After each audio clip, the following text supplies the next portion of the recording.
Good morning. I am Mike LeMay, your watchman on the wall. And I'm Amy Spreeman. Thank you so much for joining us for another edition of Stand Up for the Truth, a radio talk show. Carl, we're basically talking about the fact how the culture is becoming more evil, and the church.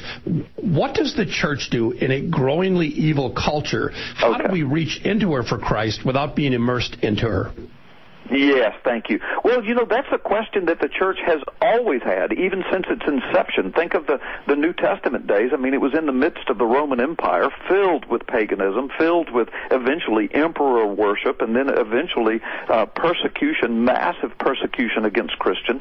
People went to their deaths for just proclaiming that they believed that Jesus was the Christ. So that's a question that has always faced the church. And I have been preaching and teaching now for some 30 years, and I have been challenging churches and Christians for 30 years that, look, as time moves forward, the greatest challenge to the church is going to be discernment.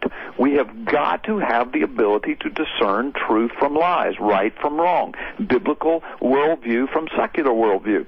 And, you know, because it's been so, the church has compromised a lot through the years and just kind of gotten a little lazy and a little fat and sassy, and we've cared more about how big our buildings were and what color our carpet was and who had what power and what badge, more than we have really cared about keeping the gospel strong and uncompromised and discipling our